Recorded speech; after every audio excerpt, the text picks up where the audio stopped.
எல்லாருக்கும் வணக்கம். இந்த வீடியோ வந்து என்னுடைய 299வது வீடியோ.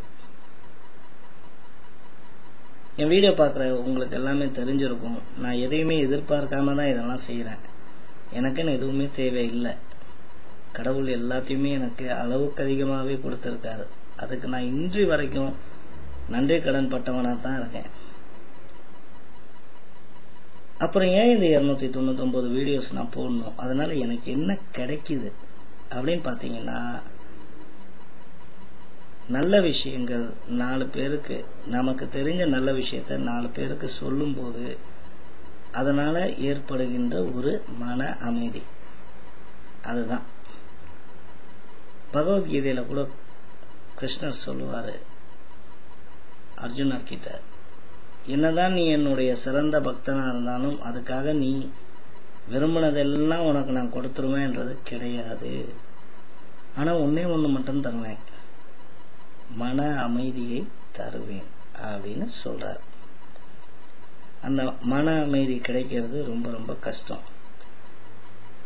இந்த மாதிரி பலனை எதிர்பார்க்காம நீங்க ஏதாவது செஞ்சு பாருங்க, உங்களுக்கு ஆட்டோமேட்டிக்காவே மனசு அமைதி அடையும். இது பல பேர், பல அறிஞர்கள், முன்னோர்கள், சான்றோர்கள் எல்லாம் சொல்லியாச்சு.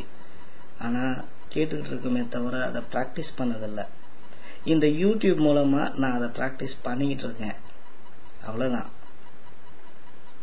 ஆனா இன்னொன்னு அட்வான்டேஜ் என்னன்னா, இந்த யூடியூப் மூலமாகவும் ஃபேஸ்புக் மூலமாகவும் இப்ப எனக்கு நிறைய நண்பர்கள் கிடைச்சிருக்கீங்க. அதுக்கெல்லாம் வந்து அதுவும் நல்ல நண்பர்கள், அதான் ரொம்ப முக்கியம்.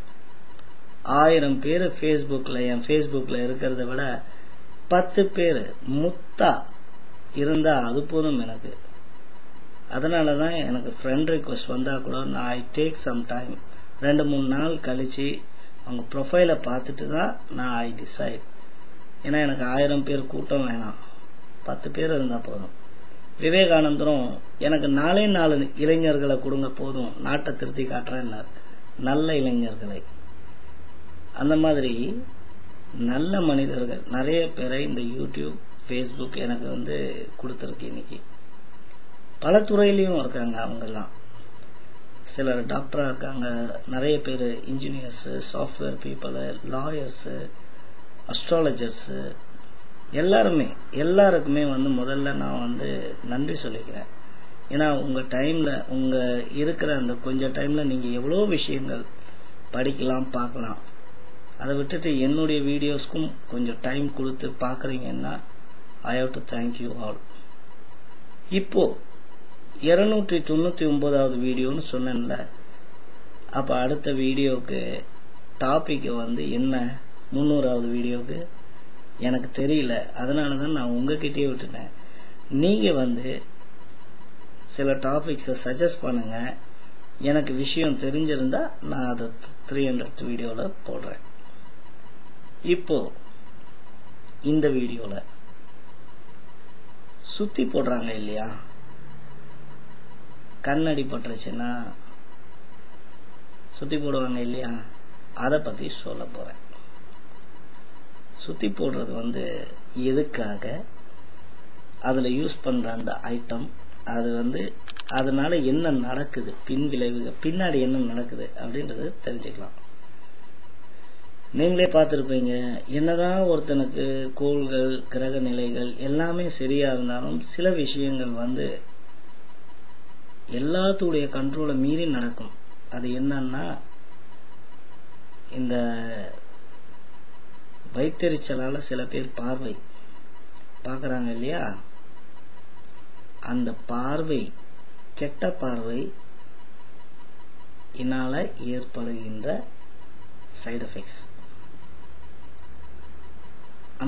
அந்த பார்வை என்ன பண்ணுது அப்படின்றத இப்ப பார்ப்போம்.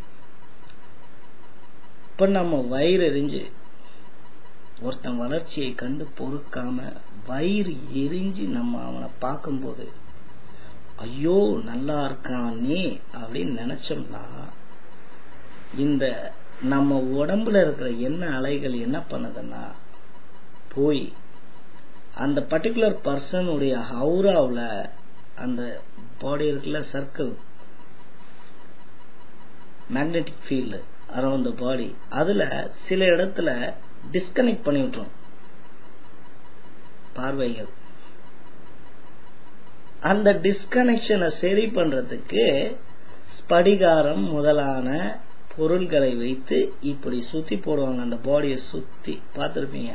அப்ப என்ன ஆகும்னா அந்த கனெக்ஷன் கட்டான இடம்னா திரும்ப it will start working. The aura will be intact with the body. இதுதான் பின்னாடி இருக்கிற கான்செப்ட். இது தெரியாம நம்ம ஏன் சுத்தி போடுறாங்க, எதுக்காக சுத்தி போடணும் அப்படின்னு எல்லாம் குழம்பிக்கிட்டும் இருந்தோம். அட்லீஸ்ட் என்னைக்காவது அதுக்கு ஒரு விடை தெரிந்தது.